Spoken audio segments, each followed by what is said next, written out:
Will begin momentarily. Hey. Can you hear it? Yeah, I have mine set on. I should tell you. Can you hear? Live from the Stream Center in Tampa, Florida. Top stories, breaking news, interactive coverage in the palm of your hand. This is WFLA Now, powered by 1-800-ASK-GARY. Here's JB Buno. Right now, Bryan Kohberger back in court for a motions hearing that is expected to end with key rulings regarding the future of the Idaho murder trial. We're live, awaiting the courtroom feed here in the Stream Center on WFLA Now as our coverage continues. Is it done? From Idaho.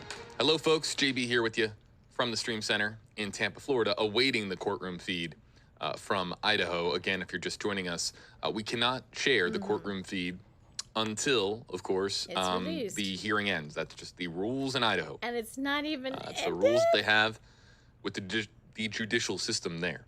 So at the conclusion of the hearing, we can transmit and live stream a playback of today's motions hearing with these key decisions that are expected regarding genetic genealogy, key decisions potentially on they're going to be discussing the alibi in a courtroom today for the first time. And then additionally, when a trial is going to actually happen. October is on the schedule, but legal experts, pundits, analysts, they have repeatedly stated that the likelihood of this actually beginning in October is See this quite right slim. Here? See And this so guy? if it's not October, that looks then like when? David. They did that on When will we purpose have so a you trial? can compare. See? Will it be around That's like an Thanksgiving, FBI plant. Christmas? So you could see Or could it actually David's happen in actual 2024? appearance compared to Bryan. There's a lot disguise. being decided right now. And we have been following on Twitter some of the reporters that have been tweeting along, live tweeting, because the camera's in there shooting video.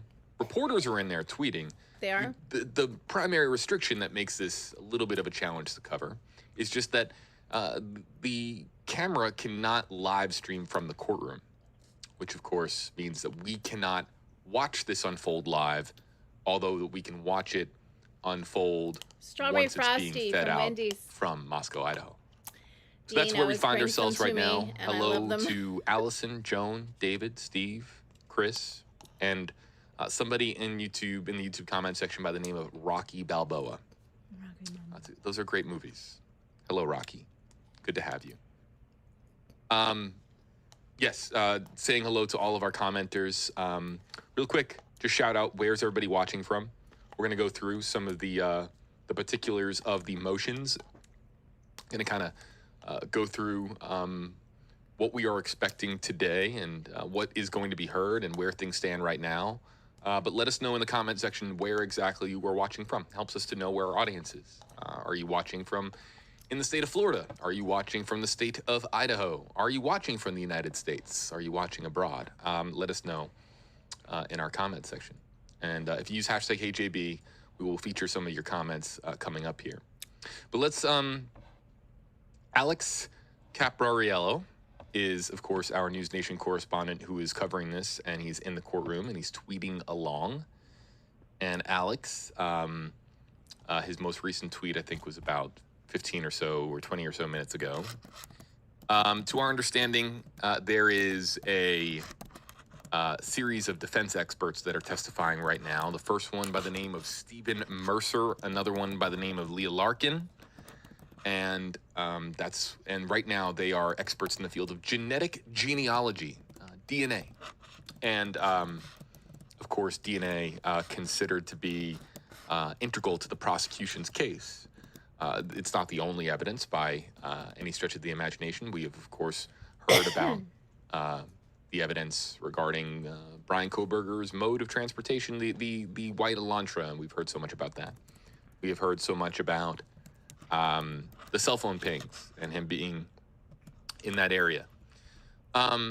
There's a lot the prosecution has, according to prosecutors, according to law enforcement. And speaking of which, you know, there hasn't been much discussed over these last few months, really, since All right, Sandy. beginning of this year, Sandy, you stay right because here. of a gag order that was filed in this case that has made it very difficult for certain people connected to this case to be able to speak with the media. The gag order remains Right mostly there. in effect. Right there. See this So guy. that also creates That resembles David. a They put him unique there on obstacle purpose so you can in compare regards the to covering two. this See, story look? as a journalist. The lack of accessibility with certain people connected to this story. Some of the people who know this story best. Some of the people who we were following routinely, awaiting updates in the murders of Ethan, Xana, Maddie, and Kaylee, who you're seeing pictures here on your screen. We know that there are family members who are paying close attention, family members of the victims who are paying close attention to this today. We also wouldn't be surprised as well if family members of that man right there, Bryan Kohberger, were following some of what's being reported today, or even following live streams such as ours. Reason being, of course, is because this is considered to be a pre-trial hearing that could change the course of this particular trial. Yep. This is And a the turning decisions point. made on these 6 motions will impact Or if he of takes off course, his mask in the what this looks like courtroom in the months and ahead. it's on camera. Let's go over those motions. That would be great. Oh, wouldn't it be so great? if The he defense does that for me? motions, a request to compel the state For to the disclose state- DNA for profiles. the sake of world That's peace. what Wouldn't that be is great? in large part being discussed right now is DNA. A request to stay the court proceedings to investigate potential procedural issues with the grand jury. That will also, that's on the docket for today. It's Let's so see good. here. These frosties are The so prosecution's motions, the 4 best. of them, are connected Chocolate is to good too. the alibi that has been put forth by Bryan Kohberger, which we were discussing earlier on stream. His alibi is that he was just driving around alibi. November No alibi. 12th and Admit it. 13th No of alibi. 2022. That's not an alibi. Additionally, protecting the disclosure of information. Yeah, driving alone involved to with go murder. specifically the genetic genealogy component of this case. King Road. There's a motion regarding the timeline of the trial, and that will largely, as we understand it, dictate when a trial could begin, and a request as far as deadlines with some of the pretrial activity as well. So just a litany of things that need to get addressed today. What was very Yeah, a interesting lot is needs that to be addressed. the pre Part of that litany. hearing notion that this was going to be done in 90 minutes was completely wrong. Yeah, And I where spoke are to we at? several different people, and the expectation was how this was long going has to it be been? done by about 3 o'clock or so Eastern. The time is now 4:09 Eastern. And So it started at a 1:30. feed just popped up here, and Eastern? I just want to see if Yeah, that we're feed going on is 3 related hours. to at all this story. Stand by 1 second, folks. Stand by. Could this be it? Could he have ripped off the mask? Of course, they would command everyone to not say anything and let everybody watch the feed, right? They would command all reporters to cease with their tweeting, right?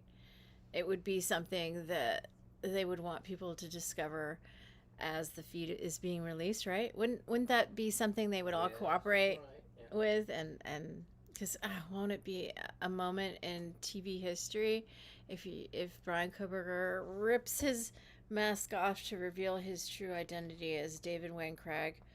For the sake of world peace, opening the can of worms, which is me and everything surrounding me. Come on. Let's get some chanting in here. I don't chant. Okay. Let's see if I can Mike's find... back up. Oh, wait. So, paying close attention to the feeds here because a feed might be getting closer. Yeah, it is. Pass It that is. along. Again, monitoring things here in the stream center and ready at the moment. We are given the green light to share that feed with you. Okay, never mind.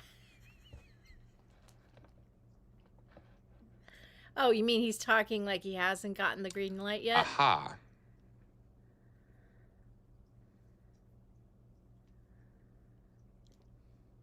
So they have taken a lunch break. Come and on, I'm trying to, in the court. Come as on. I understand it with court policy, you know, I'm not entirely 100% sure. Again, being not in, I'm not presently in Idaho, and also too, I was explaining to Peter earlier that I have been trying to do my very best to do homework on Idaho court policy and procedure. But I believe that this feed, now that we're in lunch break, might be getting closer. They might feed this back.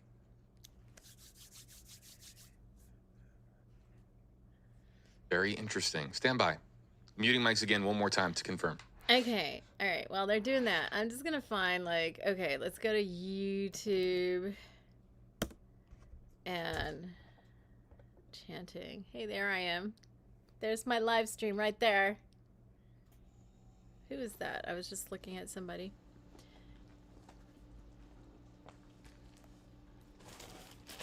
Okay.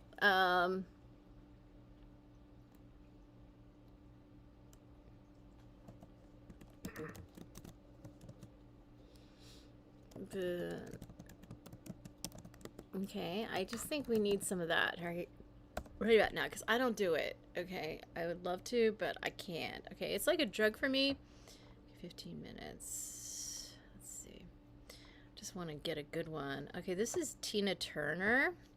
She's kind of intense. Dean, don't talk like that. 10 minutes.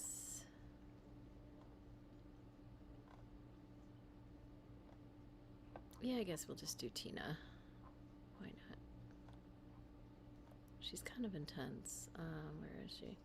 2 hours. Yeah, we'll be all right. Okay, let's see if we can get it going. My name is Tyler Devereaux. I'm inviting you to attend my brand new 2-hour live masterclass. Sorry for the I'm about to show you what. Here we go.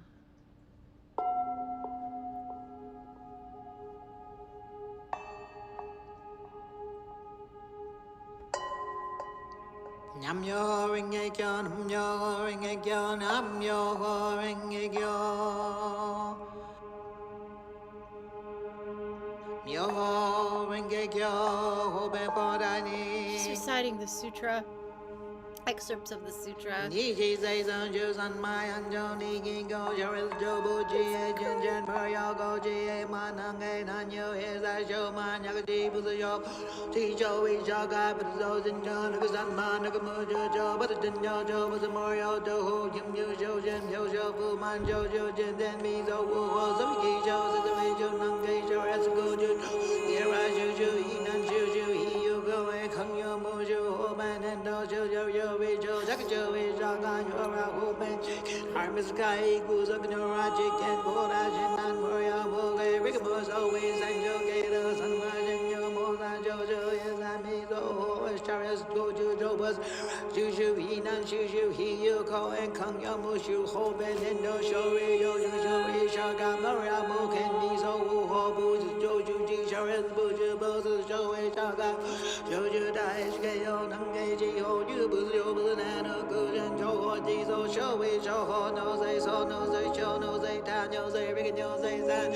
in no say and no say ga no say ho no say hum ma ku yo do show we show ho no say so no say show no say ta no say rig no say san no say no say ka no say ho no say hum ma ku yo do show we show ho no say so no say show no say ta no say rig no say so no say no say no say ga no say ho no say hum ma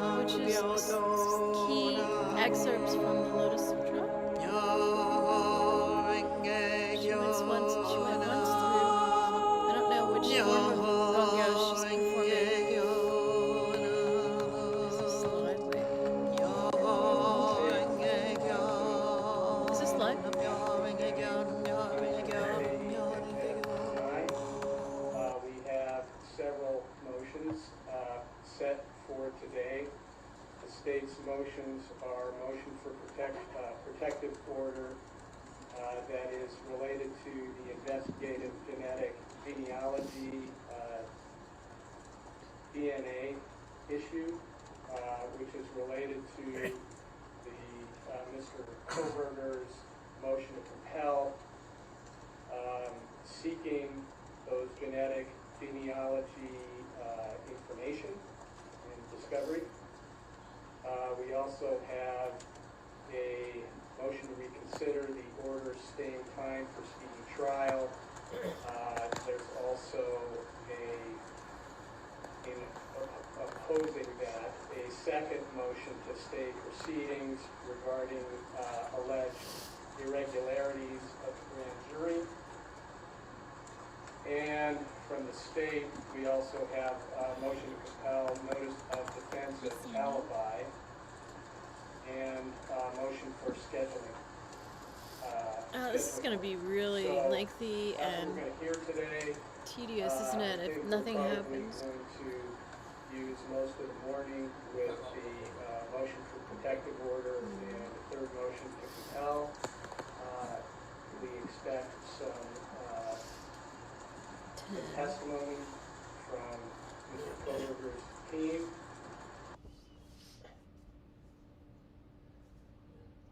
Mean mouth drops too, right? Mm-hmm.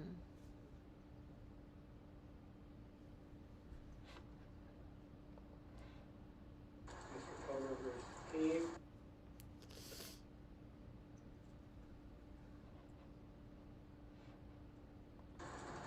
And go first in terms of the argument. Mr. Thompson, go ahead. No, that's good.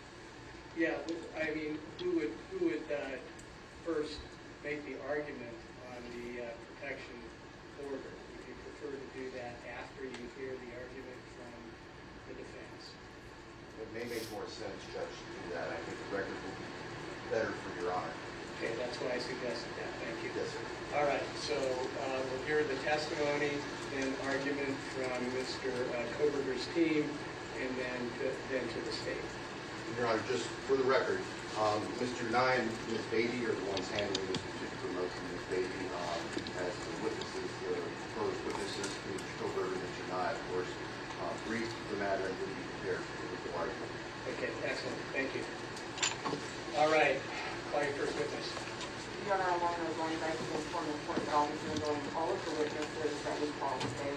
Ms. Nassau will be presenting our argument in support of our motion to compel. And probably the rebuttal to the practices or practice days. Okay, you all might need to remind me as we go on here. Sounds fair enough to me. Okay, Ms. Beatty. Sir, as a housekeeping matter, I have some objections that I'd like to put on record Okay. with regard to these witnesses. With regard to Ms. Barlow and Mr. Mercer, the state made its concerns on these two witnesses clear in its reply brief filed on July 14th. But the state believes that calling two attorneys to testify about legal conclusions during a discovery dispute is simply not proper.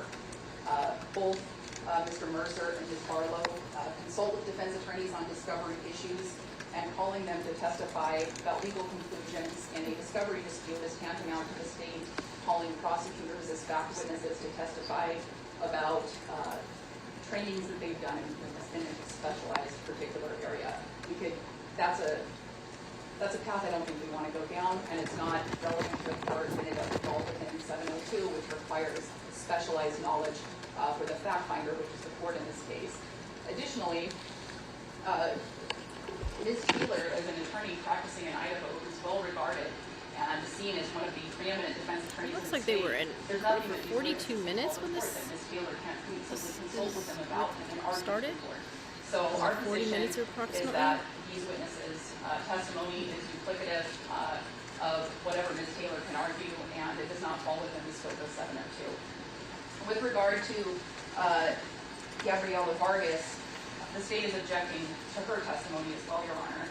We received her declaration just yesterday. There was no CV attached.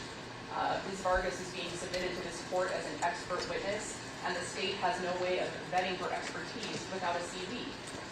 There's no way for us to verify Here, anything. Dean, I'll put it up on the screen and I'll just mute it. In essentially an ambush position where we're being presented with this witness with no way to verify her qualifications. We would ask that this witness be excluded from testifying today as well. And then finally, the state would just make a blanket motion in limine that these witnesses not be allowed to testify about legal decisions or legal arguments. Thank you, Your Honor.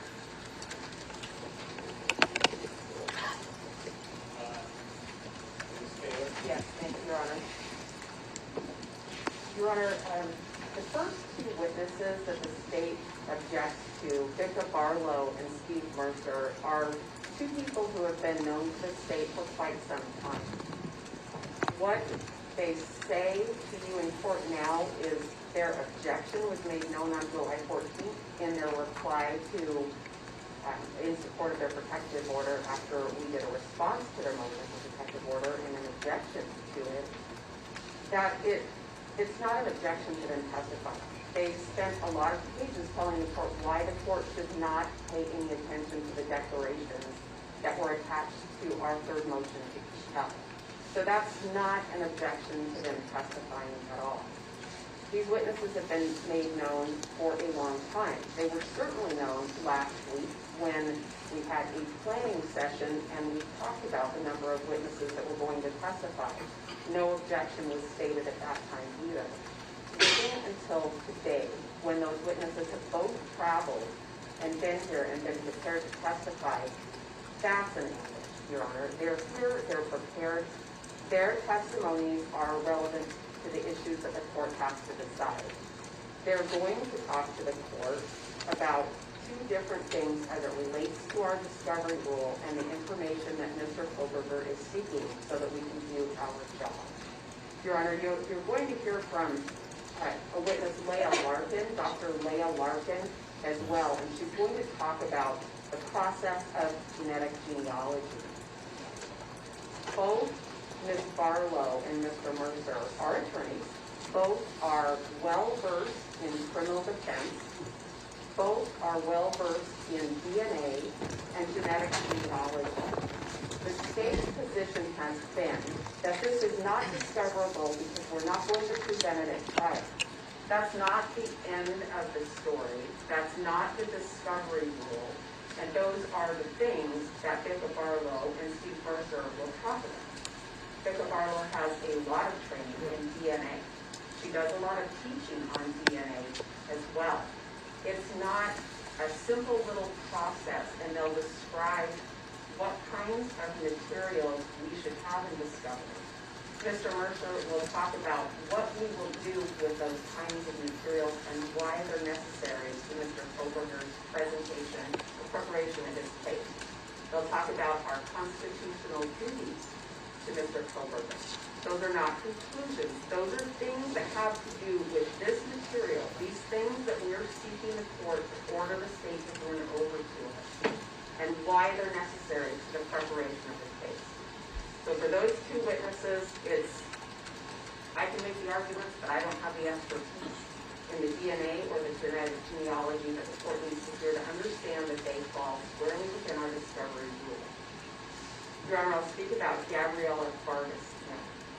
Her declaration was disclosed yesterday. Much of that declaration has CD-related items in it. It talks about her background of training, right in the body of that declaration.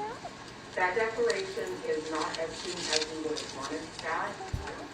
Gabriella Vargas met with me a few weeks ago, and for personal reasons that I'm not going to put on the record, she was unable to complete that until a later period of time. So that one is, like, I know that one came in yesterday. She's here, she's prepared to be cross-examined by the state, and certainly there are many other remedies besides just excluding her.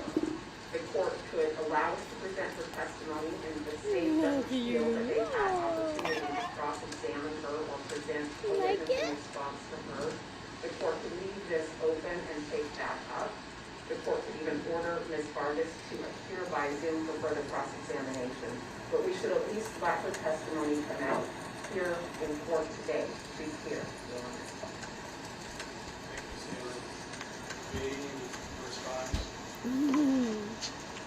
Honor, I think Ms. Taylor has just conceded that these attorney witnesses are going to be testifying about the scope of discovery rules. I don't think that that's appropriate. I think that Ms. Taylor can make those arguments to the court that having fact witnesses interpret the law is not appropriate in a discovery dispute. As to So what does Ann C. Taylor think about was that there were 3 witnesses testifying today, her and that was our client being understanding up until disguised? What does she think about yesterday that? when we got into town. What's So the we would ask that those rule charges be excluded. about And I that? would note that we made our objections to the witnesses clear when we asked the court to disregard the you would contents like this. of their declarations in Ms. Denai's reply brief. Certainly, we're going to put that same objection on the record. You want to be in here? Thank you, Your Honor. Give it up. Well, Are you okay, a Dean? couple of things. I'm concerned about these opinions about wrong sort of place? constitutional law or the procedures discovery. I think that's fully capable for all of the counsel here. Those are going to be my decisions. However, in reading through, and I have read through all of the declarations, pointing on specifically genetic genealogy and their experience with that within the law, I think does have some relevance potentially. And I think that it would go to the weight of the consideration. The other thing that I am concerned about is this is a death penalty case. And if I deny particular presentations that one or the other side believes have some bearing on the case, it's probably more wise for me to allow it, even if it might be on the edge, than not allowing that record. It's especially important in a case like this to have a record for appeal. So I'm not saying one way or the other how this might fall, but I think it's important to preserve the record. Now, however, I don't want to get into arguments about the law or what that exactly means. I think I have a pretty good understanding of what the issues are about the genetic genealogy issues and why the state wants to get more information about that. I also understand why the state believes that it has nothing to do with the case. And I think that's what I'm going to hear from today. And I think it's important to have both sides weighing on this. Now, with regard to Ms. Vargas, she is here. I don't know where she came from, how far away. I'm inclined to just allow the state to come back and address that. Also, file a brief objection. So that's where I'm at on all of that. So I'm going to deny the Dean?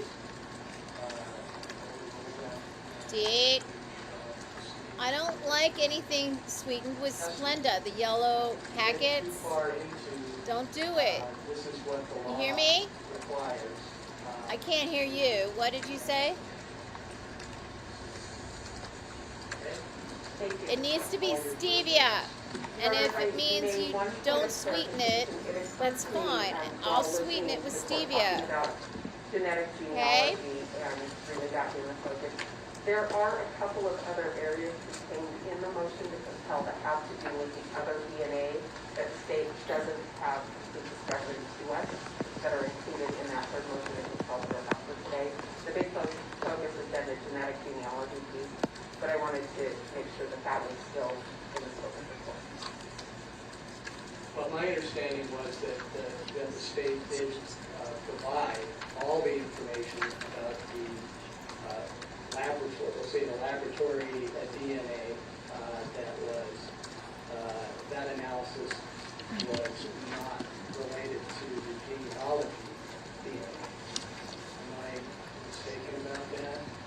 What are you saying? That, Okay, that 10 they minutes, didn't 53 provide? seconds. Okay. Your Honor, in our third motion to compel, we had a section called standard lab discovery, and that has to do with other DNA profiles down at the scene.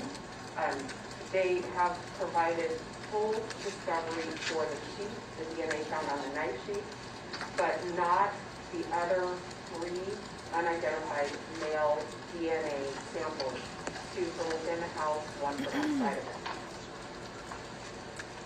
All right. So if I'm understanding your question there, or your assertion that we're talking about 3 potential analysis of DNA that was not provided to you, but that has no connection to Mr. Kohberger. That's Correct. right. Good point. Your Honor, we didn't realize this was going to be an issue today. We have given the defense everything that we received from the lab. They've asked for DNA workups on other people. To the extent that they don't have them, they weren't done. We can't produce something that doesn't exist. Because there was a match. Why go to all the trouble and expense to run those that other DNA if there was a match? The crime scene itself will be received today. That's the only outstanding lab report. Everything else, along with all the notes, is what there is, and it's been provided to the defense.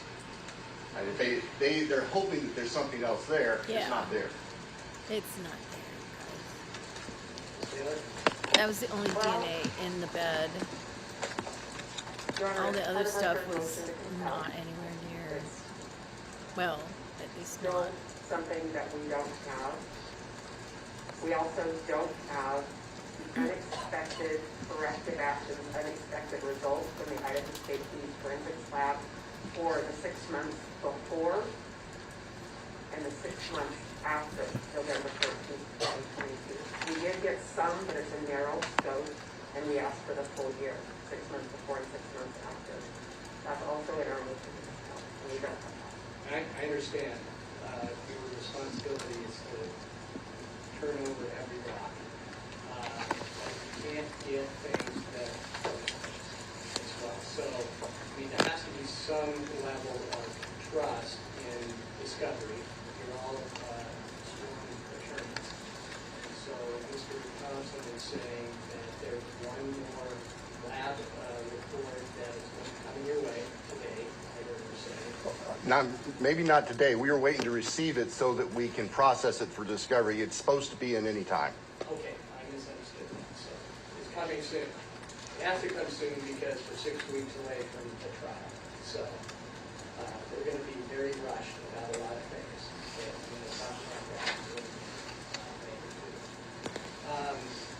So what about the other claim, Mr. Thompson? Do you want to address that? The other mistakes? Corrective action log or unexpected results log. We have that in part, but not the full scope.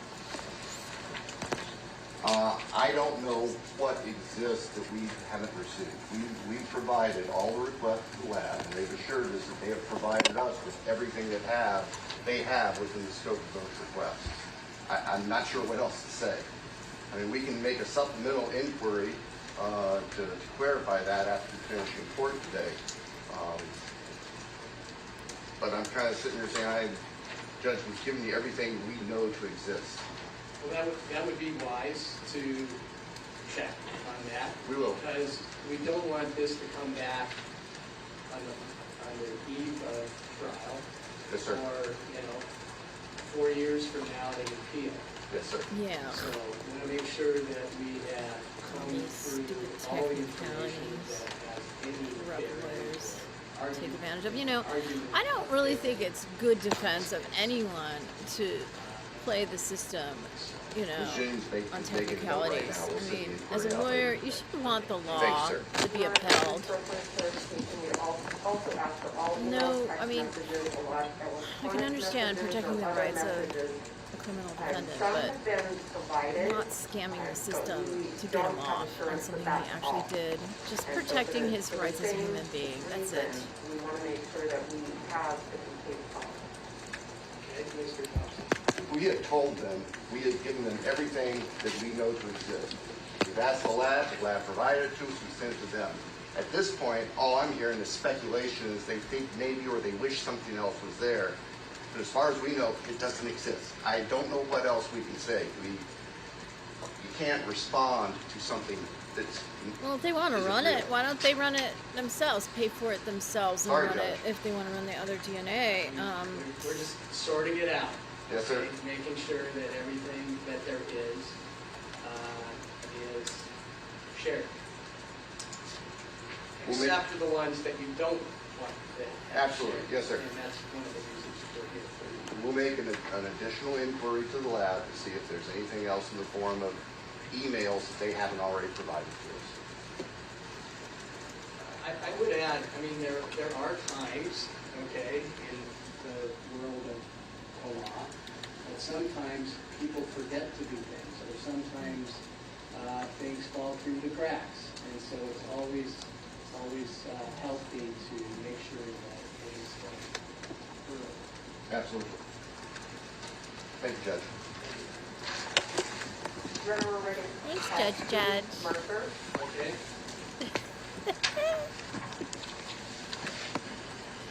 He's always so serious, isn't he? Yeah. Are your experts in the courtroom right now? Yes. Do they need to be in the courtroom?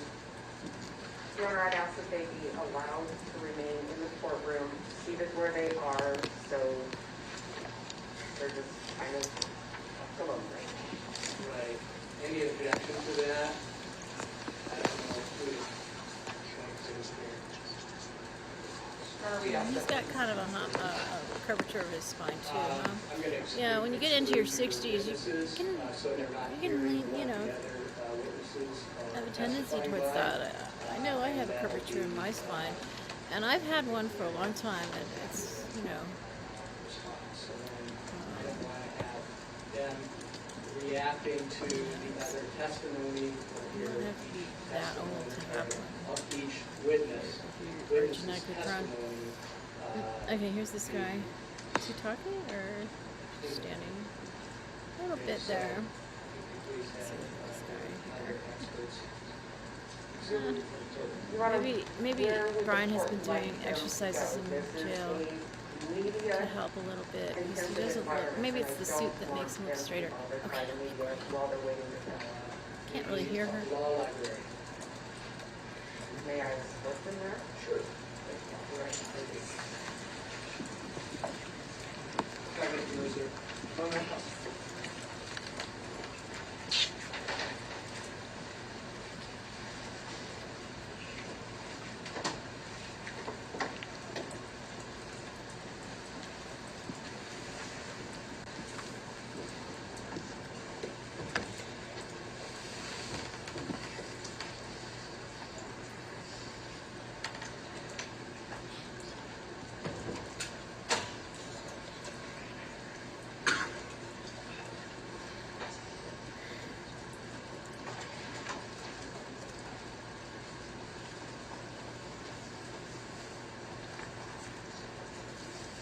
Thank you, Your Honor. Okay. Okay, Mr. Mercer, hang on up. Please raise your right hand. Hey, yeah, please. Okay, I'm gonna check on Elizabeth. I'm just gonna go ahead and put this over. Thank you. Go ahead, put some water there. I'll take care of that. And once you're seated, will you please state your name and spell your last. Yes, my name is Stephen, with a PH, Mercer, M-E-R-C-E-R. All right, thank you, sir. Okay, Ms. Taylor?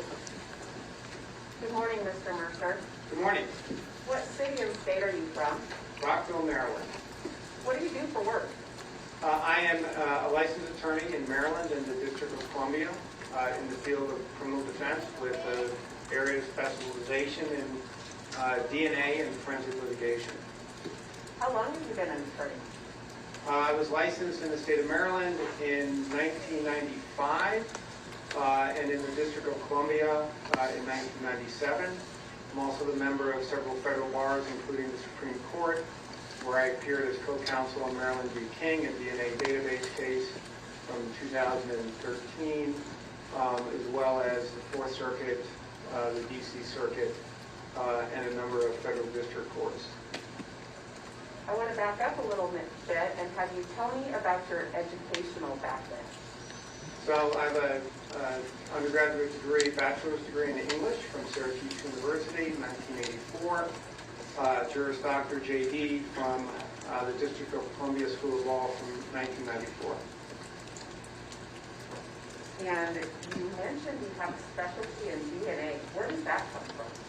So my experience with DNA began with the first constitutional challenge to Maryland's DNA database statute, and that started in 2002 in the case of State v. Raines, where I raised a Fourth Amendment challenge to the compelled collection of DNA from convicted offenders. Prevailed on that case in the trial court. It was appealed to the Court of Appeals, which is now called the Maryland Supreme Court. The Maryland Supreme Court, in a sharply divided 4-3 decision, reversed, sent it back for trial, tried the case, and that was really the beginning of my experience with forensic DNA litigation.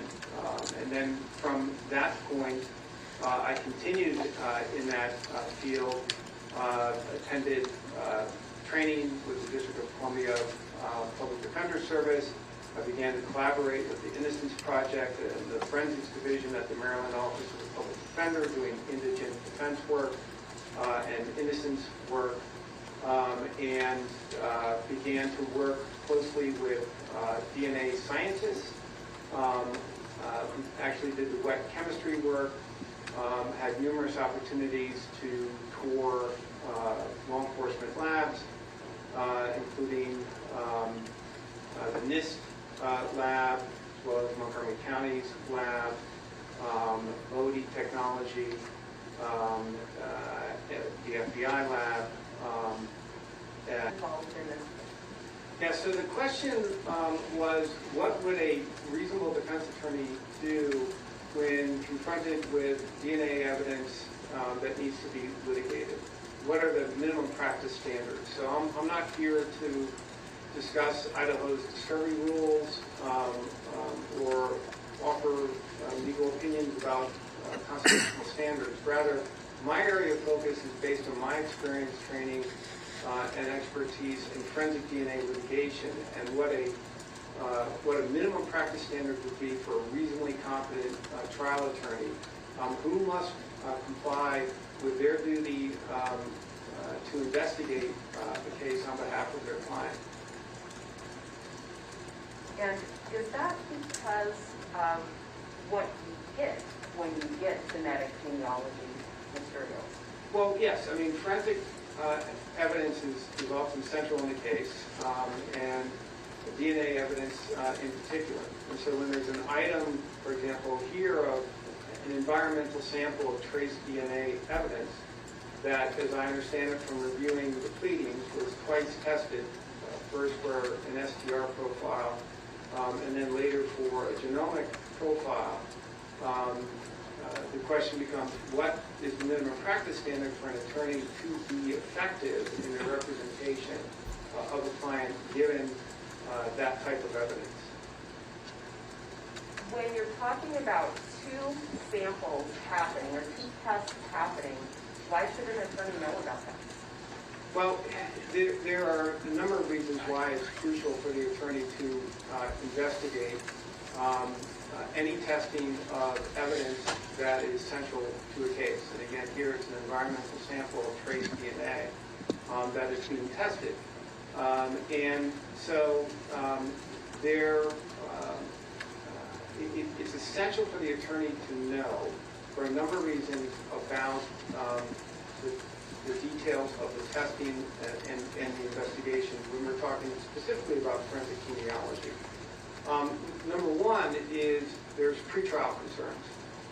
And those pretrial concerns that can be raised would involve suppression issues and potentially Fourth Amendment issues.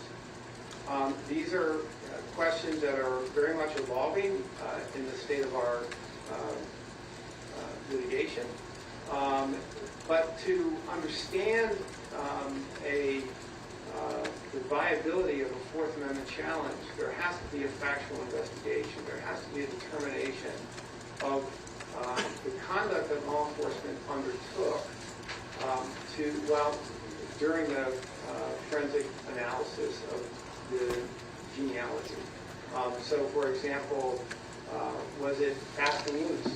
Was there searching of databanks that violated the terms and conditions of those databanks? Was there surreptitious DNA collection from targeted individuals in family trees?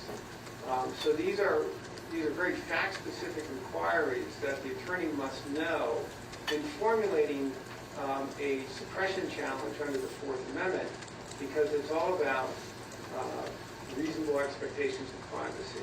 And what's really critical here to understand, and this is close to me from my litigation, early on, the government and law enforcement's argument was always there are minimal privacy interests at stake because forensic DNA profiles like a fingerprint, and it says nothing about who the person is. But now with forensic genealogy, we're talking about genomic profiles, potentially whole genomic profiles, or at the very least a SNP profile, single nucleotide polymorphism profile. Single nucleotide polymorphism. An SNP profile that contains a vast amount of information that is very, very private.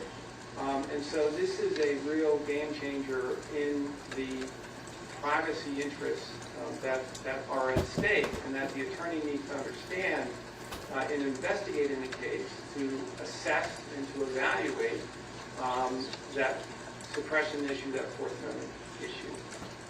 So that's one issue pre-trial. There's also concerns about reliability. And by reliability, I'm not talking necessarily about the forensic genomic profile, but I'm talking about the STR profile.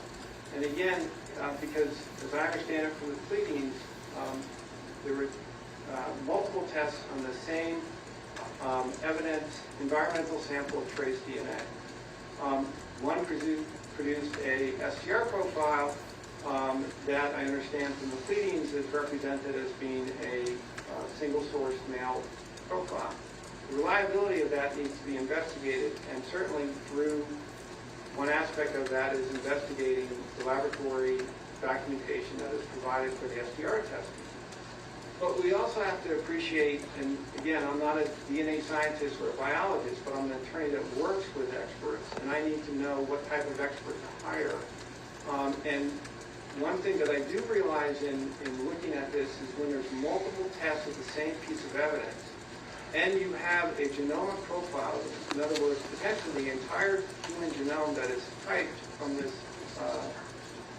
environmental sample trace DNA, or at least an SNP profile, which is somewhere in the neighborhood of 700,000 locations of data.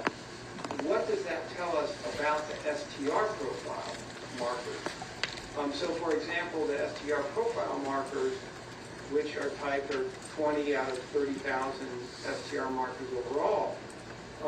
And so what I would be investigating with a qualified expert is, number one, and I don't know from the pleadings if there's a whole genome profile that's been developed for the forensic genealogy, but if there is, that should contain STR markers. What does that tell us about the reliability of the STR testing? Is there any potential for artifacts? Is there any potential for an undetected low-level mixture? Those types of questions that are potentially available to inquire and ask about where you have multiple tests of the same piece of evidence, and it's an environmental sample of trace DNA. Now, if it's just an SNP profile, I say gist, but that's 700,000 locations of information that is like a probabilistic future diary of someone's health, medical, and all manner of conditions that are linked to genetics. That may not have the STR markers in it itself, but it will have information SMP markers in the neighborhood of, so to speak, of STR markers that will also shed light potentially on those STR markers and the reliability of those STR markers. So these are, particularly in a capital case, crucial areas of inquiry that must be undertaken by the defense team in conjunction with experts that they retain. But they can't even decide what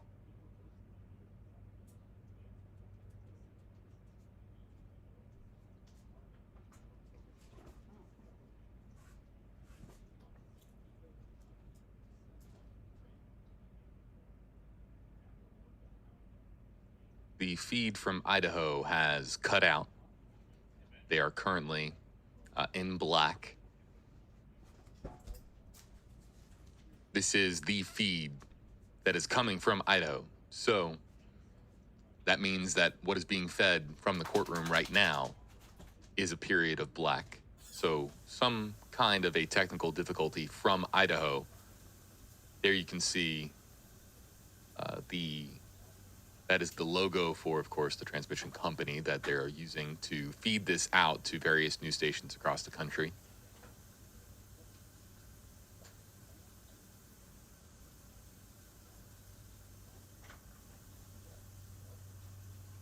JB here with you folks in the Stream Center, monitoring this, of course, listening in, paying close attention, taking notes. That was Dr., or I'm sorry, I want to be clear, I don't know if it was Dr. or Mr., but it's Stephen Mercer, who is a expert in genetic genealogy. He's speaking here today, and he has been called by the defense, of course, by the team of Bryan Kohberger.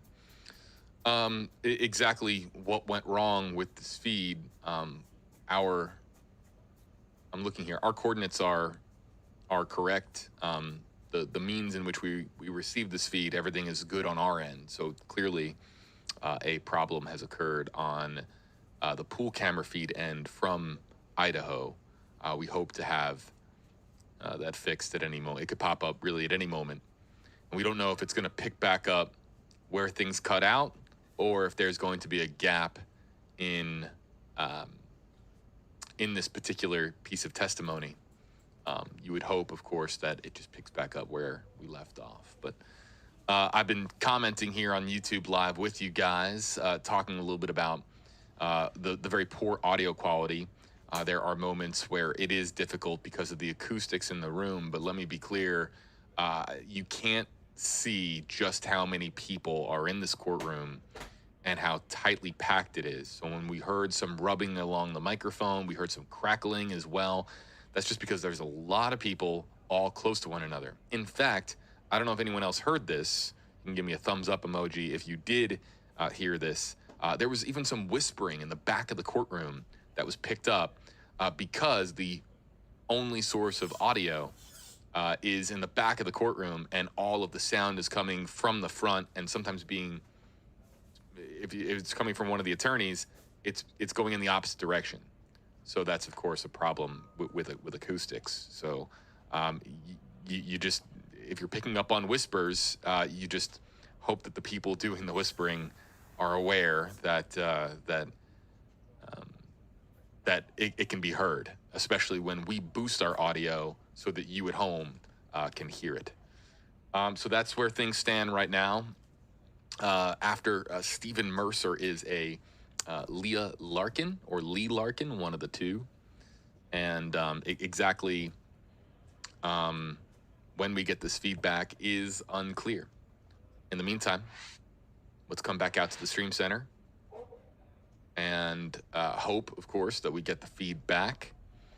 In addition to the feed being sent out to various stations across the country, there is also going to be video files that are sent along as well. So the entirety of the of today's testimony might start to circulate on the internet at some point. I'm just being transparent with you guys as far as how this works. So it gets, fed out from Idaho, but then also basically they'll just take the big video file and send it to stations, and sometimes that will appear on the internet as well, like in its entirety. And in that case, you can take your mouse and just scrub to the portions that you want to hear. Right now, they are in break, a lunch recess in Idaho, and we're told that it's about 4 or so minutes away from the scheduled continuation time. They are going to be resuming at 2 o'clock Pacific. That is 5 o'clock our time here, Eastern. And so let me also pass along, in case we get the feedback, I do not believe we are going to be able to, and I have to confirm with our team, but I do not believe that we are going to be able to stream the entirety of today's proceedings in Idaho. Because once things resume in Idaho, that will be 5 o'clock our time, 2 o'clock their time. We have to assume that they're going to go for another 3 hours beyond that. And that means that at 8 o'clock is when would be in that scenario, the very earliest that we could start our live stream with that feed. And so we will not have the staff necessary to do, and we're not expecting an entire day worth of footage to be able to share with you all today. So in reality, what will happen is we were anticipating that there was going to be an hour to 90 minutes of video to share and stream with you today, and then to break that down. But because this is really an entire day, if you will, in court, and the court restrictions in Idaho where we can't live stream it as it's happening, that makes our jobs very difficult. And for those reasons, we will not be able to have the entirety of today's proceedings. We hope to get the, if you will, part one, the morning session, the session before the lunch break. We hope to get that back at some point here. However, it seems like they've been having some technical difficulties. Not to mention that, look, got to call balls and strikes here. The audio is lousy. It's just terrible audio. And it's hard to hear certain things, especially when it's coming from Bill Thompson, or if it's the attorneys on either side. It's just, you can't hear it all that great. And that's frustrating to cover. But also, as some people have been noting in our comment section, at the same time, people are saying, we're just lucky to have this. I like that particular viewpoint. Glass half full type approach. We're just lucky to have it. Is it the best audio? No. Would I have loved for there to have been more mics placed around the courtroom? Sure. But the pool camera team doing the best that they can, and who knows, maybe this will lead to conversations about when this actually does go to trial, and how the pool camera team, maybe can upgrade their setup a bit. Choosing my words carefully.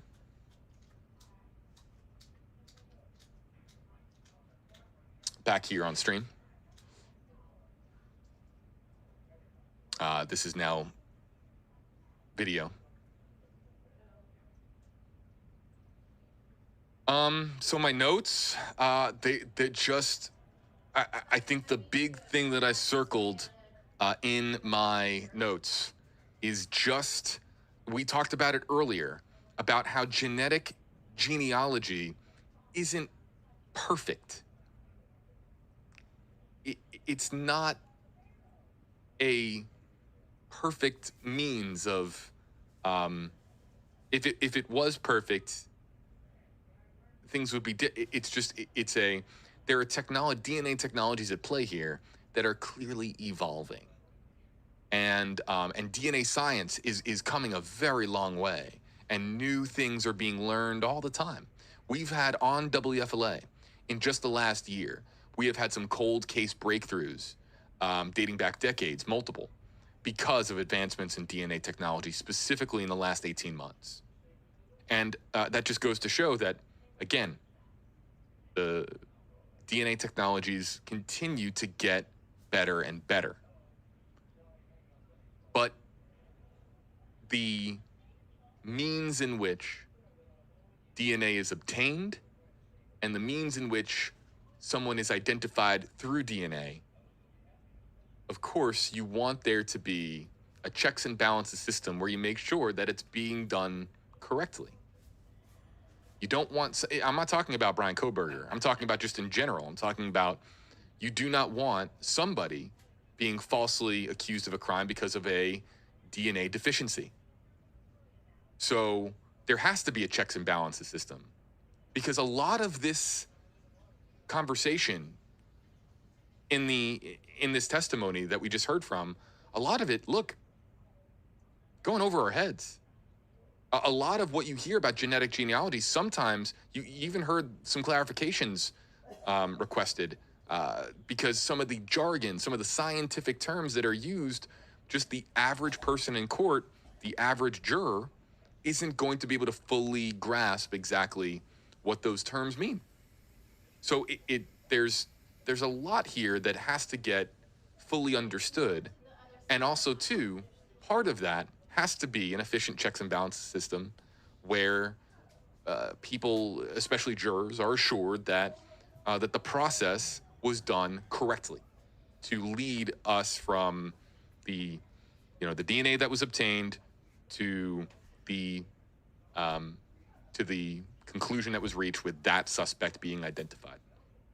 There's got to be that A to B or A to Z, and if and that might and very likely will play out in court, just asking the tough questions about how DNA technology is used to find a suspect. And well, of course, this is why I enjoy my job when it comes to stories like these, because we'll learn. We will learn. Hopefully the technical terms and the jargon won't be so scientific that we have no idea what they're talking about. But hopefully we're able to learn enough and follow along. And reporters like myself will do our very best to break things down and help people understand. That's why we have experts that come on stream. But also at the same time, I'm not going to be a reporter who's going to sit up here and pretend that I know every single solitary word of what Stephen Mercer is talking about. Because a lot of it is extreme. This is a very complex and vast field of science, of biology. It's extremely nuanced. And so there's a lot to understand, and we're going to do our very best to follow along. Yes, to Dina in our comment section, one of our great moderators. I love it when we all come together and learn new things. Yes, that's part of what we do here at WFLA with live streaming. We learn together. I learned so much during the Titan submersible coverage, didn't you? When we were on live stream that week about deep sea exploration, I was so humbled. And I ended up doing more research about just how much fiber exists in our oceans to transmit the internet, maybe even this live stream, around the world. It's mind-blowing how much internet goes through our oceans. People just automatically assume that our signal just gets beamed up to a satellite and shared continent to continent globally around the world. No, a lot of our signals over the internet, if you're watching from Europe, South Africa, Asia, Australia, a lot of that is going through our oceans because of just the vast amount of internet wiring that exists through our oceans globally. And we learned that I did not know that. Or I didn't know, I knew that the internet went through, of course, our oceans, but just how much of it is transmitted underwater is just utterly, it was made clear on our live stream. Shout out to Mark Martin. Yeah, we learn a lot together on stream, and this might be a story. One of the things that we might really learn about is genetic genealogy and how touch DNA evidence is obtained, how it is utilized, how the experts in their field go from basically DNA code to a person, how we get from that point to that point might become something that we understand better at the conclusion of covering this story.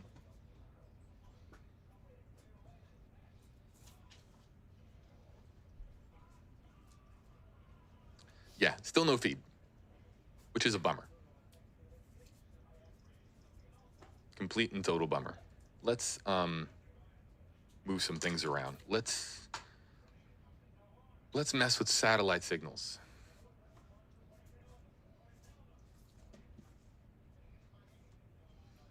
What is this signal? What is this signal? This, I'm telling you, I'm getting from satellite, not from the ocean. Although, could it be passing through the ocean in some respect? Probably not, because this is a domestic signal, but goes to show just how video and how things get transmitted. I don't think that that's, no, it's not on our end. We're calibrated correctly.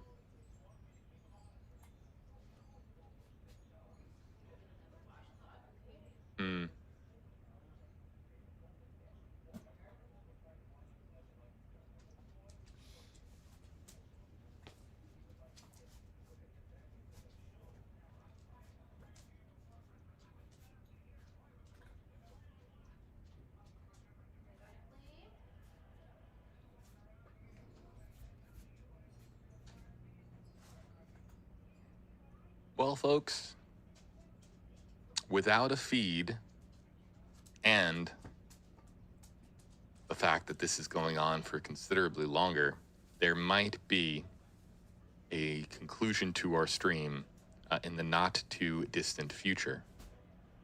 I'm hoping that we can get through part 1 today. That would be ideal. Now, I'll just say it again, this wouldn't be a problem if we could just live stream from court, but again, jurisdictional policy.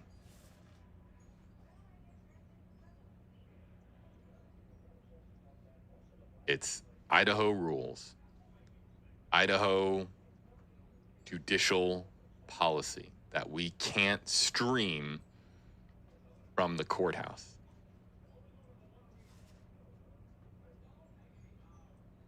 Yet, if this happened elsewhere in our country, same country, the United States of America, but in a different state, we'd be able to live stream it. It seems very peculiar to me. Again, very much an unapologetic advocate for transparency. And not saying that every trial or every hearing on the planet should be live streamable. I understand, and I've done enough research to know that there are certain scenarios where you do not want a court feed being live streamed or even cameras allowed in there at all. But sometimes I struggle to find the plausible rationale for why it can be shared in one format, but can't be live streamed or televised live. But you know what?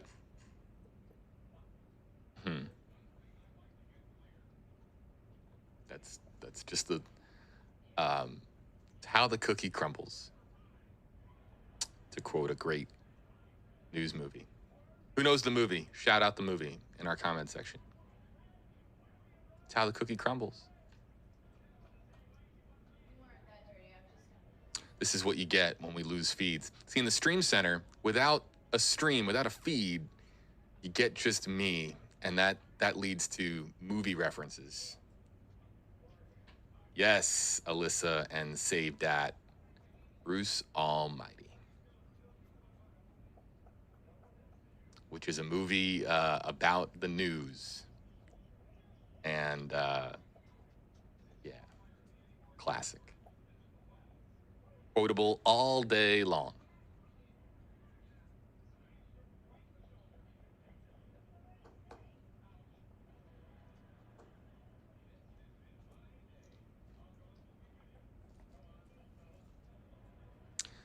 Sometimes I wish I could just grab a satellite dish and give it an elbow. You know, kind of like when a vending, you know, you have like that vending machine and the potato chips get stuck or the candy bar gets stuck and you just give it like an elbow and then poof, it works.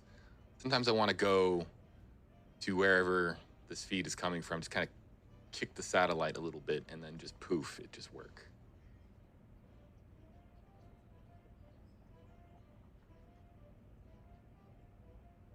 Let's just go back to the poll results and just close this poll.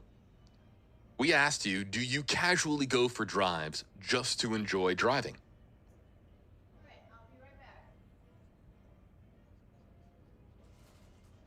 And 46% said yes, 54% said no. We'll end that poll. 9,000 or so votes. Yeah, I think now I get a better understanding as to, you know, there were some people in our comment section saying, yeah, well, sometimes with kids, a quiet drive, just me and my tunes. That's a funny comment given my situation at the moment.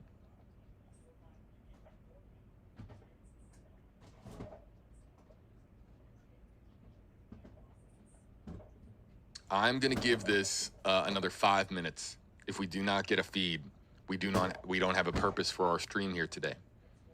And look, full disclosure, this didn't go according to plan today, but that's live streaming. That's how it works. Sometimes our streams, rarely do streams go according to plan. That's one of the reasons why this room is so, why I have so many screens and why this room was built was because there's a lot of unpredictable things that happen in the world of live streaming or news streaming.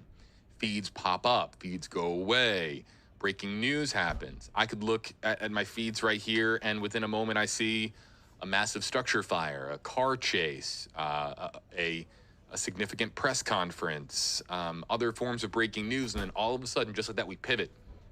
I hit the touchscreen, we go to that feed, and we discuss what we're looking at. Today's stream did not go according to plan because it went way longer than what many legal analysts expected. It was supposed to be wrapped up within 90 minutes. It did not go 90 minutes. And I think that was because the amount of witnesses that were testifying to specifically to genetic genealogy, that was a larger group than anticipated, I believe. I don't remember seeing a long roster of witnesses, experts that were going to be testifying today. I might have missed it. I'm a human, I make mistakes. But I was doing research and getting ready for this live stream today, and I did not see a long list of expert testimony. I did know we had 6 motions to get through. In total, of course, they read them out aloud in the court. That became abundantly clear. But all of the witnesses being called, the experts being called to the stand, that I think was part of the reason why this was very much an extended day in court.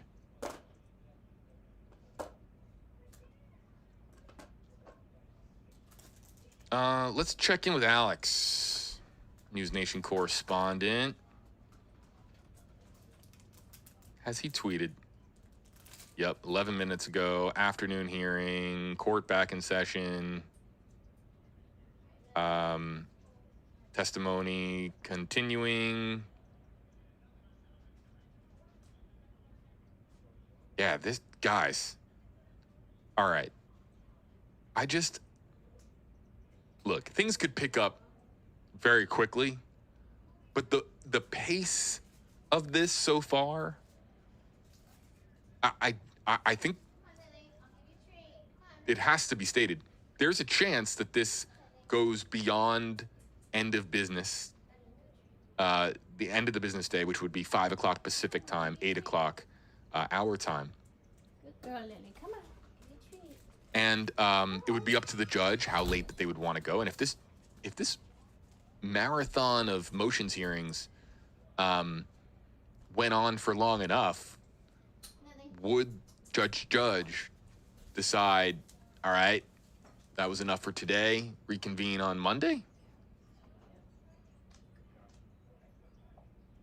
Look, it's very likely that this is the first motion that they are really digging into. And we saw this, what was the one earlier this year? It was very similar with the Petito laundry case.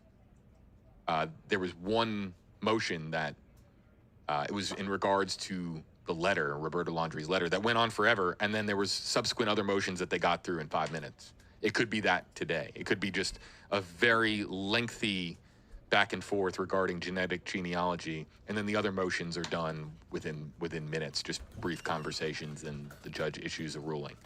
I'm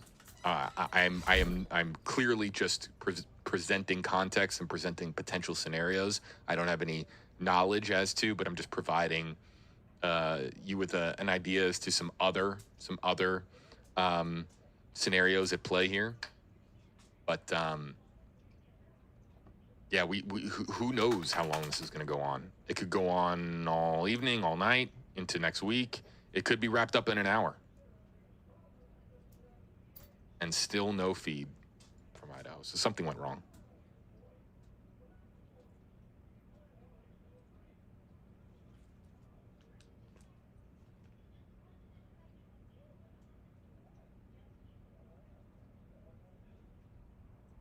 Just reading your comments. The Leela Dog. Hey, Leela Dog. Have they decided if cameras are going to be allowed at the trial? It's expected that the entirety of the legal,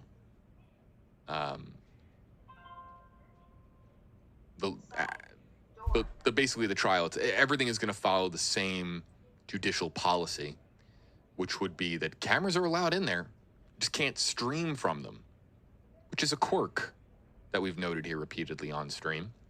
And that's a quirk that's relatively unique, and it's a quirk with Idaho. There are other jurisdictions that have done that, but it's they allow cameras in, but they say no live streaming, live feed. You can't do anything with it until court is in recess or court is done for the day. So we don't expect a live streamed trial in Idaho with suspect Bryan Kohberger. You want to come out? You want to come out? Hurry up. Nick, hashtag KJB, why not talk about the hurricane hitting California? Yeah, we have a show. I'll show everybody here. Hold on.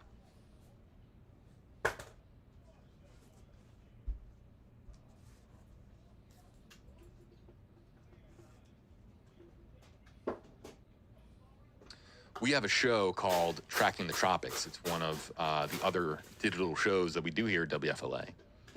And yeah, the storm has historic implications, as it would be an extremely rare event for the West Coast to get a hurricane. We've been talking on Tracking the Tropics all season long, Nick, about how unique of a hurricane season this is, with El Nino and alarmingly warm sea surface temperatures across the Atlantic, across the tropics, and how that makes for an not unprecedented, just a very complex set of circumstances for tropical development. So this hurricane season, the next really, and the peak of hurricane season is about 3.5 weeks away. Hurricane season, which is obviously big for us here in the state of Florida, is as unpredictable as ever. This one presents unique challenges for forecasters to be able to get an idea as to how many hurricanes are going to hit and how severe or how major or how significant they are going to be. Cat 1s, Cat 3s, Cat 5s. It's hard for forecasters to get an idea, a grasp on it. We're dealing with extremely warm temperatures here in the tropics, here in our section of the world. even just here in Florida, the waters here in the Gulf and around South Florida, it's wild. You get in the water here, you get in the ocean, and it's literally, it feels like a hot tub. It's pretty wild, and that's just because we've had just this weather pattern. What our meteorologists have described as a heat dome effect that has just kind of put all of this heat directly on top of us, and so yeah, that has made for a very unpredictable and difficult to follow hurricane season, and that's why that storm in California, my goodness, it just it's throwing everybody for a loop. We're not used to talking about hurricanes in California in August. That is weird. I've been. It goes to show that we're talking about a very bizarre set of ingredients for tropical development right now in our section of the planet. Yeah, weird. So that's Tracking the Tropics. Streams Wednesdays, 12:30 Eastern, 11:30 Central, here from the Stream Center with our very talented Max Defender 8 weather team.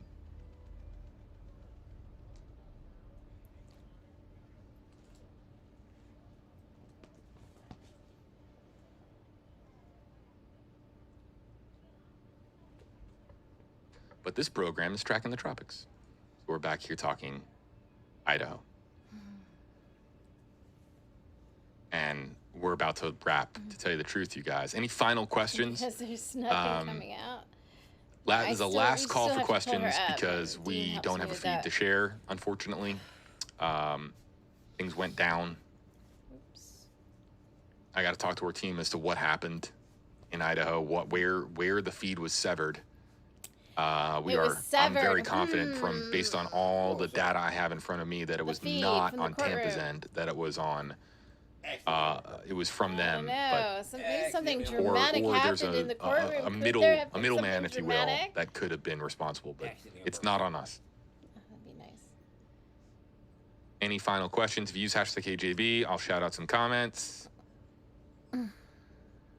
Oh yeah, great one. From Bruce Almighty. Patty is quoting Bruce Almighty. Smite me, Almighty, smite her. Yeah, it's just, that is quintessential Jim Carrey. Morgan Freeman is in that movie, Bruce Almighty, and there's just so many humorous parts of that movie. And it also too, it's like similar to Anchorman. Being in the news industry and watching that movie, it's funny in a very unique way.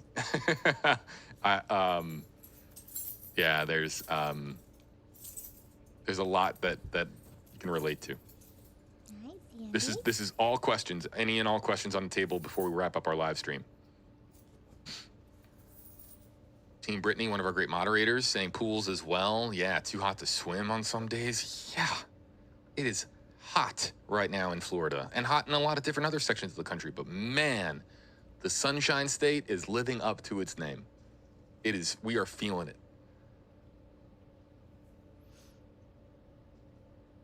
His voice is not.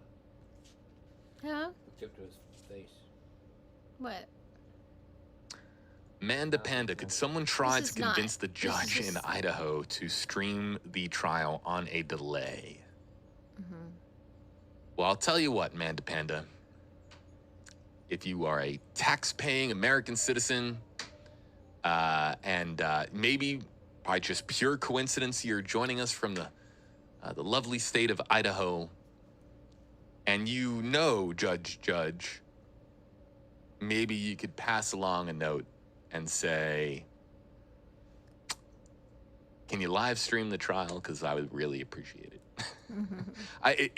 Look, the gag order, the current policy, there's just a lot of reasons to be skeptical that there will be any opportunity to convince anyone in Idaho that this trial should be live streamed. Crazier things have happened. and motions could be filed and things could change, but Don't go anywhere, Dean.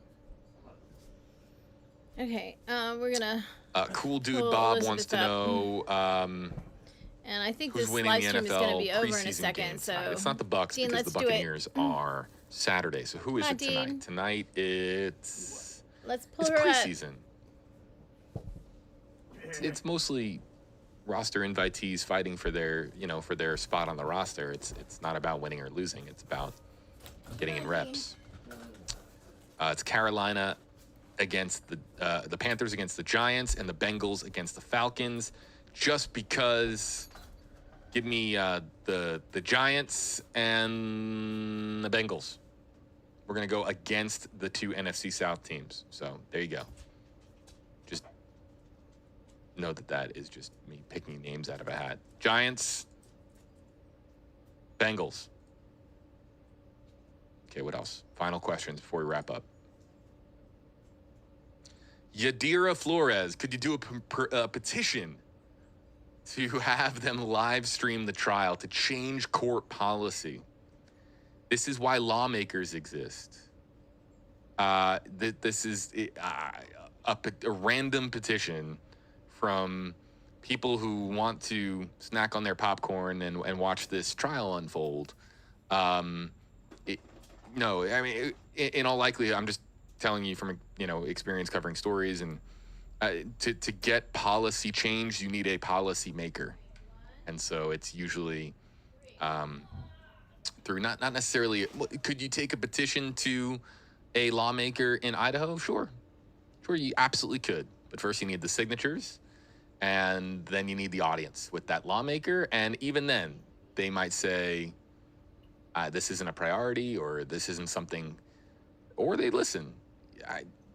I'm just a petition would only really likely work in the event that it was taken to a policymaker to change court policy, because this is very much a judicial policy that has to be altered for a feed to be distributed from the courtroom.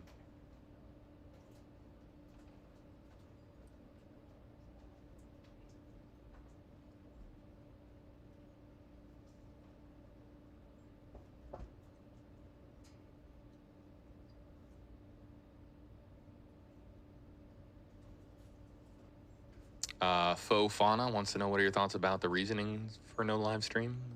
It's court policy. As I understand it, it is court policy. It's judicial policy for this particular jurisdiction in Idaho. But there's nothing wrong with asking just why that policy is the way that it is. If the judge gave us a reason, we could say, okay, that's the reason. Okay, that's it's your courtroom, judge. But it would be just nice to know why you don't permit live stream. But you permit a delayed feed once you go to lunch. That's kind of weird.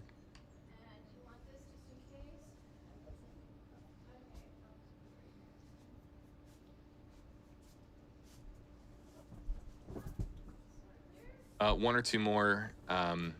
Gail, I'm sorry. Maybe next time you catch us. Nathan, just because I love this question, I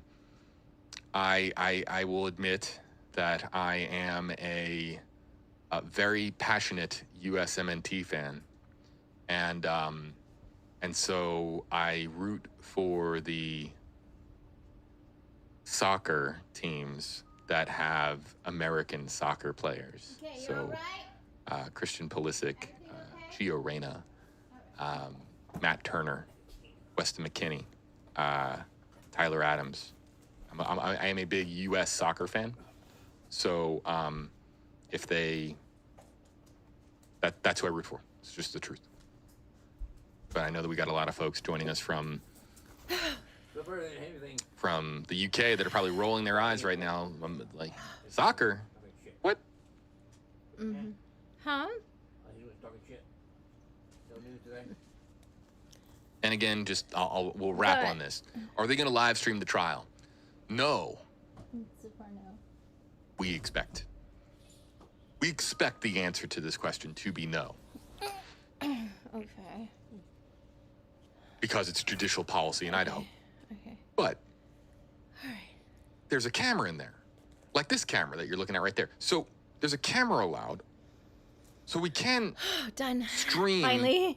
the court feed when court is not in session. So do we do, would that mean nighttime coverage? Yeah. That would mean When everybody gets home that from would be work. rough. But if you write to WFLA and you request it, we will very much. I can assure you, with the powers that be here at WFLA, that will be very much taken under advisement. I mean it. I'm not just saying that. Those emails do go a long way. And so what I mean by that, okay. So let's just say it happens in October. Okay. Let's say that the trial actually happens in October. It's in the Pacific time zone. So if they start that day, every day at 9 a.m., that means that it begins 12. noon Eastern. Goes all day. They would probably wrap up every day around 5 o'clock Well, okay. Pacific Yeah, time. that would be 8 hours, yeah. Which means So 8 o'clock Eastern. That's when we would start our coverage. yeah. For 8 hours into We the would night. then wrap up. I'm trying to just do the math in my head. So we would be done Like 4 a.m.? way into the night. 4 a.m. I'm struggling to do the math right now in my head. But 8 to 4 is 12 midnight. 12 midnight to 4 I mean, it is would be 4 a.m. overnight. Yeah. Now to folks joining us elsewhere in the world internationally, you're probably thinking, it's not too bad. That sounds Right. good. But Internationally, it'll be fine. that is a Yeah, that but, is a I that is a mean, just do long it. time It should waiting just be done. for and here's the thing, by the time that we would begin our streaming coverage, which would be about 8 o'clock Eastern, all of the events of the day will have already been tweeted out and shared. So at that point, So we'll know. people are just going to want the clippable moments. Now, some people are going to want to watch every moment of this trial. They I can. get that. But the court policy and also as well, our time zone difference here in Yeah. Tampa makes it very unique for us as Well, far The a O.J. very Simpson unique trial was challenge, in rather. California, Pacific time It's too. challenging in a unique way for us to cover.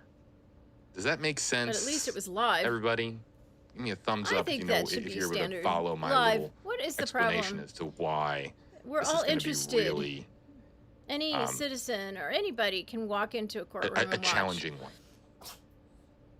the public case, So why not stream it? But yeah, do it. WFLA is located in Tampa. To David who just asked. So that would I've done a lot of coverage on stream. That would be a new obstacle for me.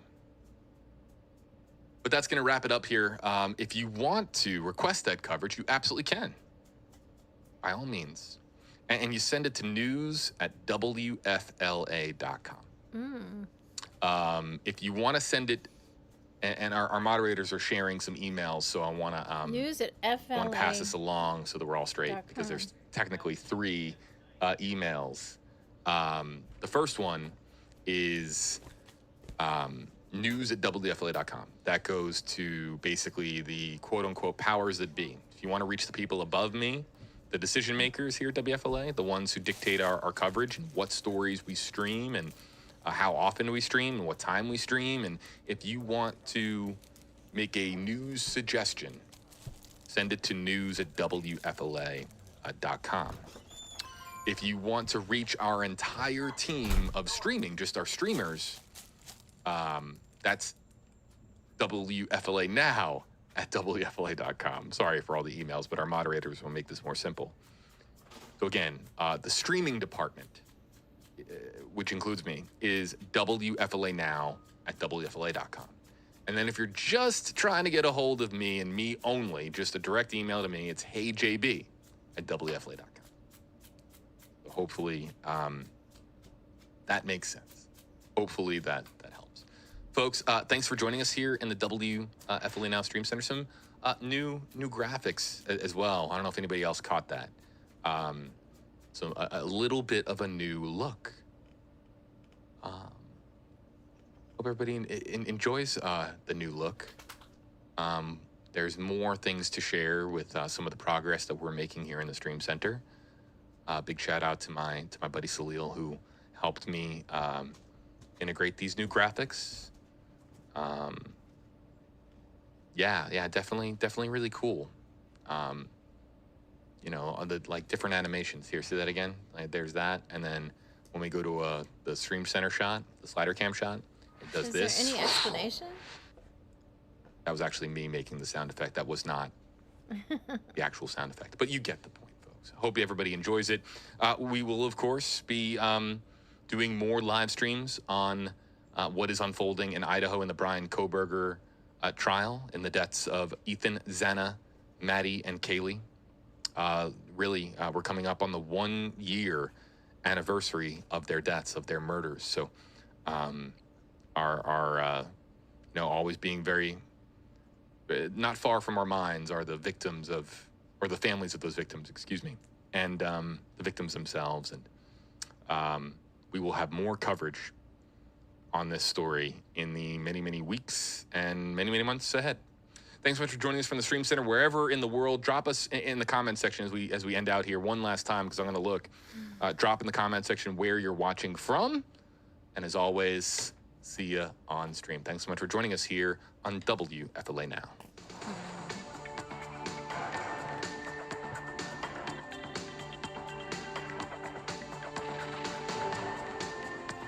Okay.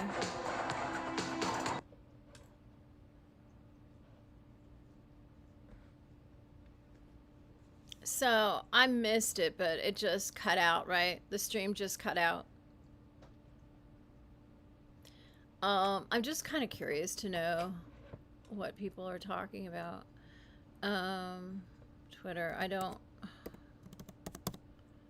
really go to Twitter anymore since what's his name? The guy who supposedly owns it locked me out of my account briefly just to get a reaction out of me. What's his name? Elon Musk. That's right. My front man. And just one of them too. I have many frontmen. But he's a major player, isn't he? Yeah, I guess I should see what's going on. What do you call it? Idaho.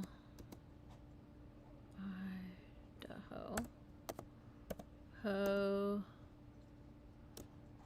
4? Is that what people are? After a quick lunch, court is back in session. I'll live tweet the afternoon's procession below. Okay, that's Alex, 35 minutes ago. So what time is it over there? It is 3 hours, so it's like 2:39 p.m. Okay, so they've been back in session for a little time.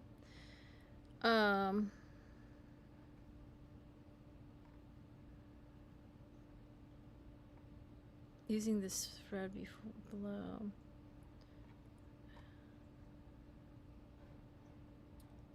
Okay, the thread. See, I'm not as familiar with Twitter these days. So I don't know. Okay, so I guess we just like see what. Okay, replying to News Nation and to others. What thread? Oh, this is the thread they're talking about.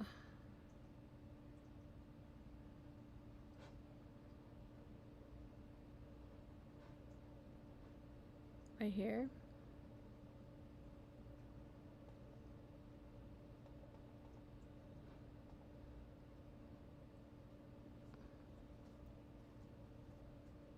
That's a photo. Yes, I'm not familiar with Twitter anymore. This thread below. What thread? See, I don't know where that. Oh, this one? This thread? I mean, that's a. What do you call them? Hashtag. It's not a thread. Okay. I don't understand.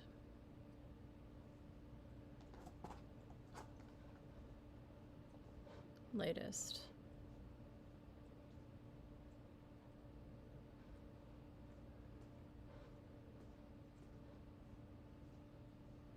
Defense calls lawyer with DNA expertise in motion hearing that focuses on genetic genealogy. Law Crime Network.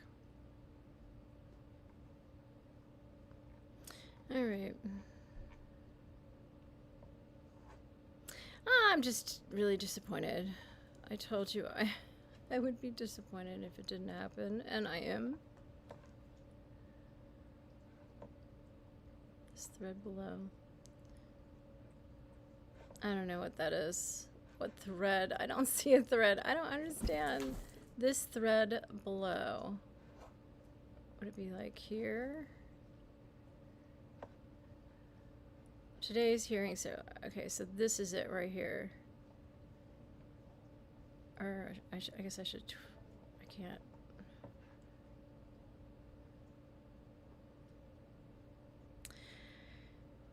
Yeah, see, I don't really understand.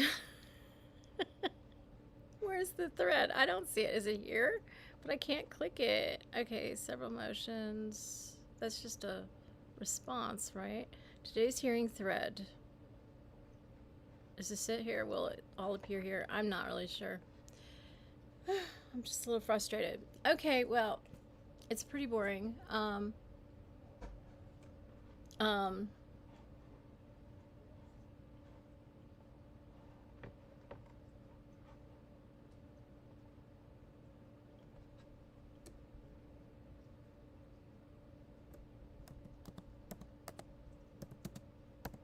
just gonna see before we end this stream. I'm just like wanting to see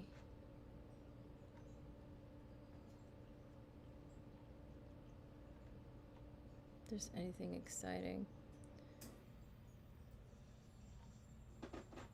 There's nothing. Okay, I don't know what's going on. All right, so just get rid of this and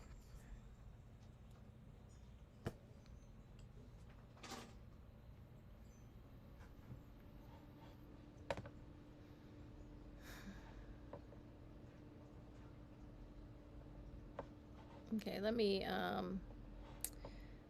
that's not what I wanted. Okay, let me just Bryan, yeah, see, I tried to get the court feed. Kohberger. I was trying to get pictures of him in a suit for my thumbnail. Kohberger, latest. How about that?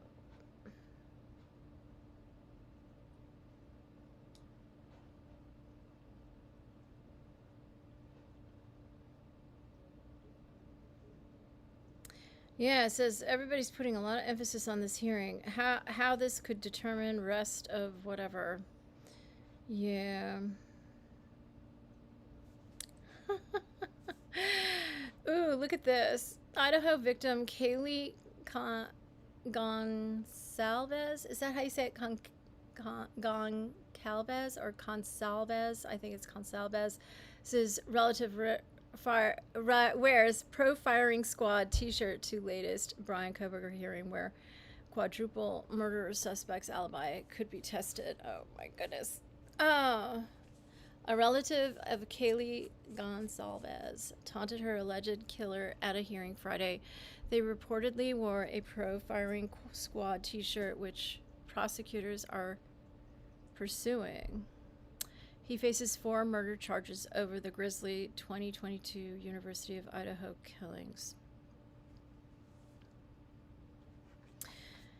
Okay, a relative of slain University of Idaho student Kaylee Gonsalves was allegedly seen taunting Bryan Kohberger with a pro-death penalty t-shirt during his latest court appearance on Friday. The hearing saw the alleged quadruple murderer's defense team justify the alibi presented this month that he was out driving alone at night on the night of the murders, and to lay out challenges to the techniques used by authorities to gather DNA evidence. During a break in the proceedings, one of Gonsalvez's family members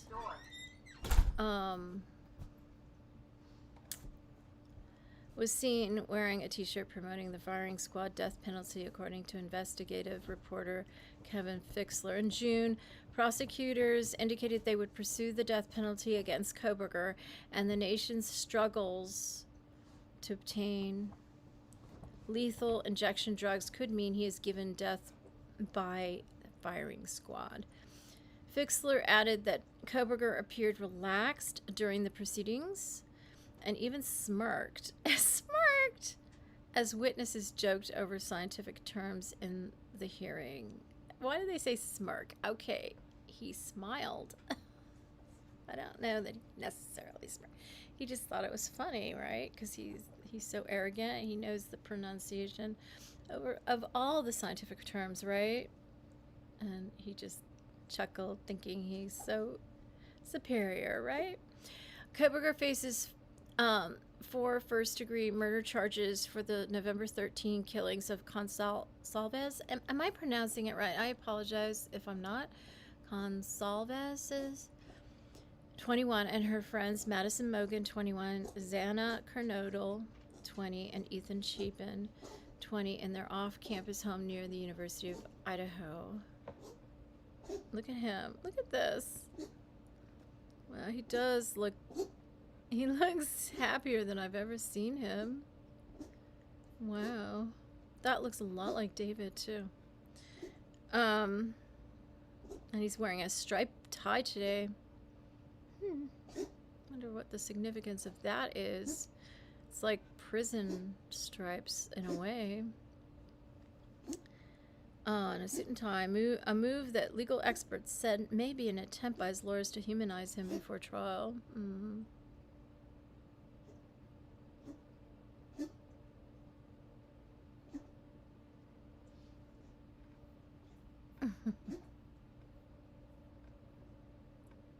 Hi, Kaylee.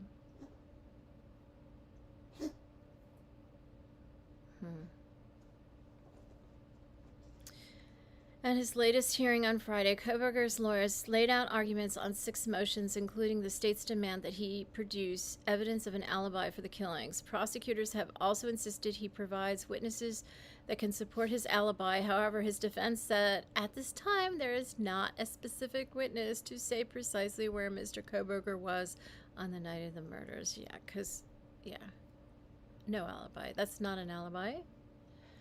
You can't give any specific location where he was. I mean, I would think if I was driving out at night and I heard there was a huge murder while I was driving out in the middle of the night, I would know where I was when that murder, approximately where I was when that murder took place. Oh yeah, that's when I was like driving over here. Oh my God, I didn't hear anything though. I went to an all-night restaurant and bought beer for everybody. And say, oh yeah, he bought a beer from 12 midnight down to 6 o'clock. Dean, I'm talking about an innocent person driving around alone at night without anyone in the car, probably blasting their radio. Just, you know, I've driven alone at night. David knows this. I used to do it all the time.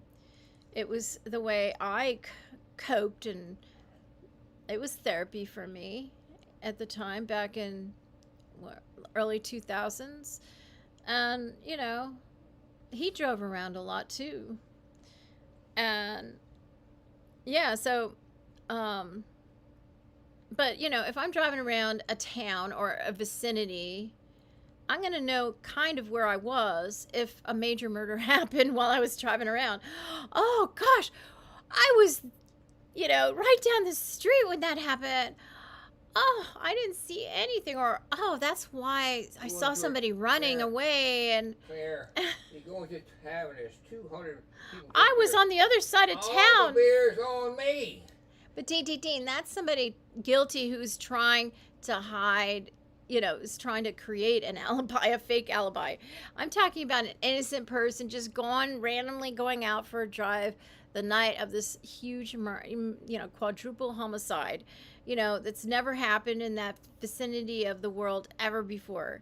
And yeah, I'm just randomly going out for a drive in the middle of the night, and I get home and I hear on the news the next morning, oh my God, there were 4 murders that took place while I was driving around. Gosh, when did they happen? Oh, after 4. Gosh, that's when I was over on this side of town, and that was like right down the street. Well, did I see anything? I did see somebody running, or no, I didn't see anything. I didn't hear anything. That is so weird. Oh, that's freaky. I drove right by that house, and I didn't even, I could have been driving by right when it happened. Wow, that's so freaky. I mean, that's an innocent person. Oh, no, I was on the other side of Idaho. I was actually, in Pullman at that time. I was driving around that side of, that side of the border. I wasn't even in Idaho. I mean, they have it all recorded, and all his pings recorded. They have a rough idea where he was driving and when he was driving, and any normal person who goes out for a drive kind of has an idea of where they went. They might have the timing a little off, but they have a good idea. I mean, that's an innocent person, but he's just like, I have no idea. I can't commit to any location at any time. I mean, that's somebody intentionally being vague. Somebody who doesn't want to be more specific because of the concern of being held liable. That can get you shot. Yeah. You prove where you were, who was with you, and oh, look, there's a big fire in Spain now. oh yeah. If I didn't know he was in jail, I'd wonder if it was him. I don't know. Maybe, I don't know. Maybe it's his way of telling me that he's not Bryan. I mean, that has occurred to me because that wildfire in Maui, I mean, yes, all the conditions were ripe. The wind was just right. It was dry. I don't know all the different conditions that helped it become this wildfire of all wildfires, but it just seems like somebody said, oh, conditions are perfect, no one will know I did this, and they just at strategic points like said it, and because it's pretty amazing that it wiped out the entire town. That doesn't happen, and it was a specific town. It wasn't like random. It was very targeted and specific, and it does make me think that it's arson. And the mass, I mean, I don't like to build him up and or anything, but David's very experienced. He's a very experienced arsonist, but he has co-conspirators. He has people that he's part of a network, and he has trained people, I'm sure. And I don't know, I'm thinking maybe it's his network doing all this stuff, or it's him. I don't think so, though, because I'm really, really sure about this with him being in Idaho. I've received, I have my own confirmation on many levels that he's in Idaho, and they have him in custody. So it's not him, but boy, if I didn't know he was over there, I'd really wonder, because those fires are pretty overwhelming, and now there's one in Spain. Well, anyway, I guess there'll be more footage, there'll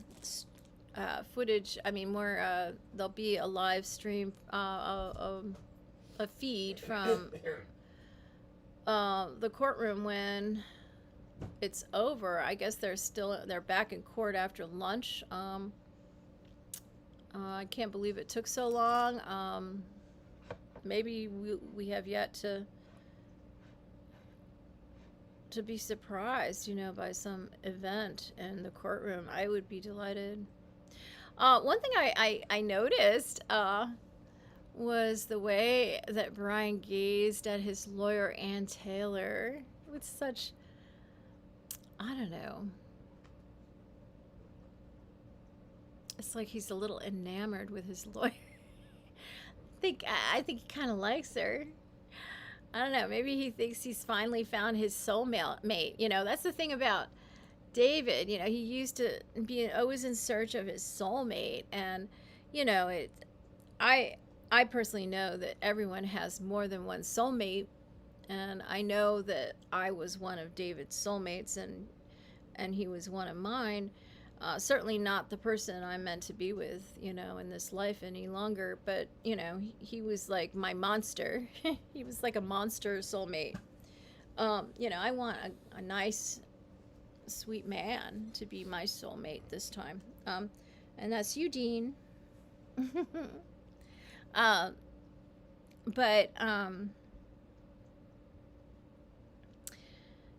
I think he's quite taken with his lawyer, Dean. I just saw him looking at her with such admiration, and I don't know, it's almost like he's giving me material so I can make another short about him and Ann Taylor. I don't know. I've observed the body language of his legal team, you know, all the women on his legal team, and they're all like, you know, I remember how I noticed that, and when he started wearing a suit, I just think they think he looks so handsome in his suit.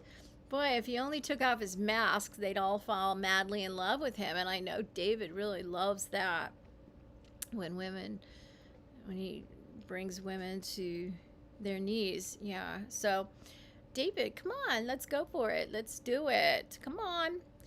And yes, I will make a short about you and Ann Taylor. I think it'll be very, very funny. Yeah.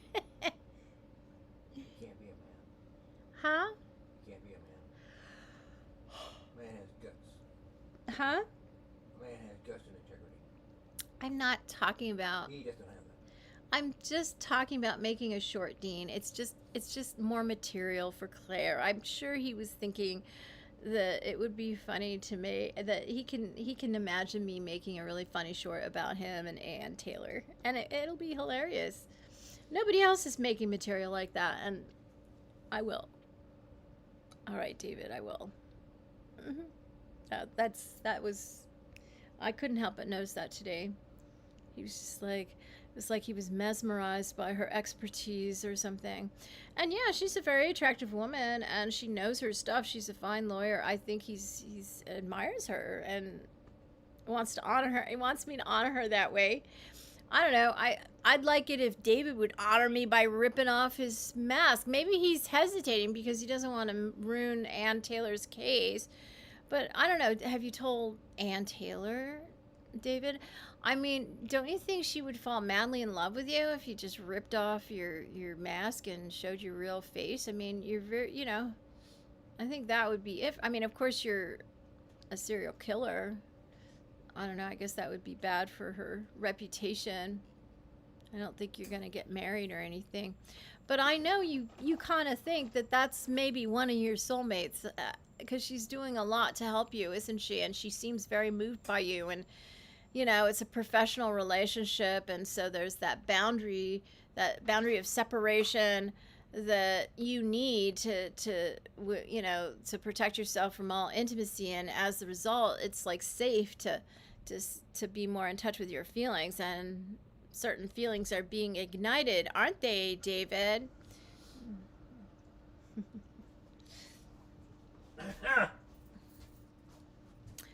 All right. Well, I don't know if there's any more live streams coming out of Idaho.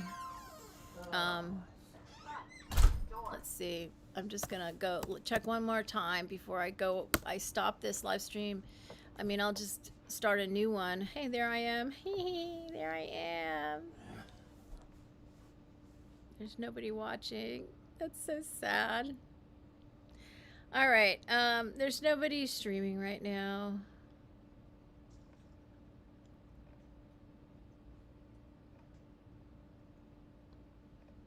That's my daughter. And this is my daughter.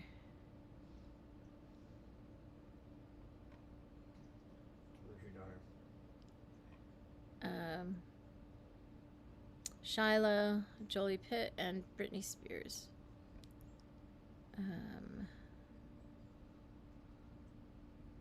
Oh, this is sad. Mom experiencing postpartum depression dies by suicide days after giving birth. That's very sad. All right, yeah, nothing's going on. I don't know. Is there like, okay, it says live. I can just do this, right? And all the lives will come up. All right, live. We'll judge throughout the DNA.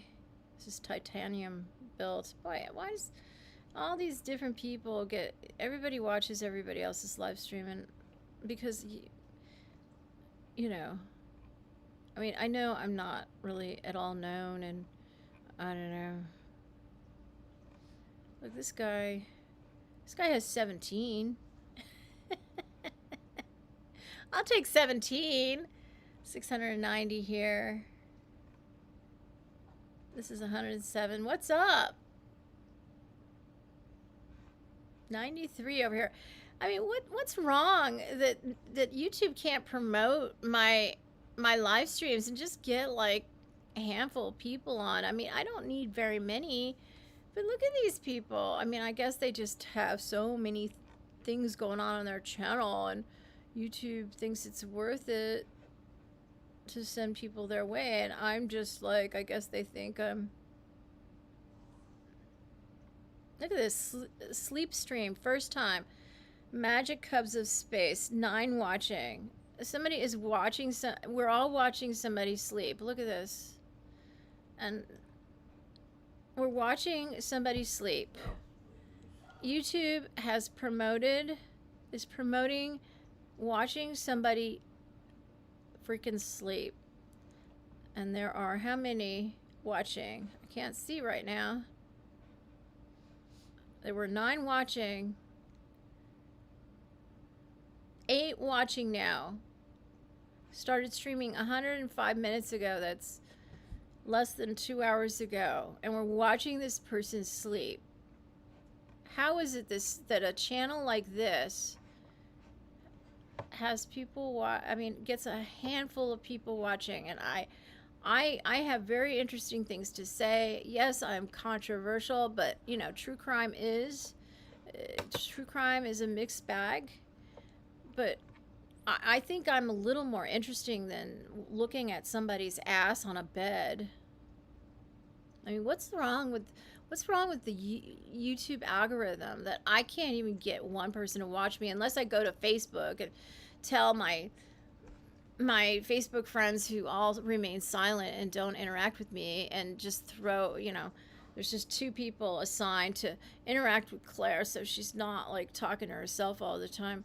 Thank you for that. Thank you for the assigning 2 people to interact with me.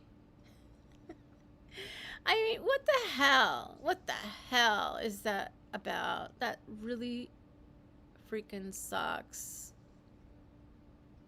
Yeah, let's watch this ass. Okay, let's watch this person sleeping.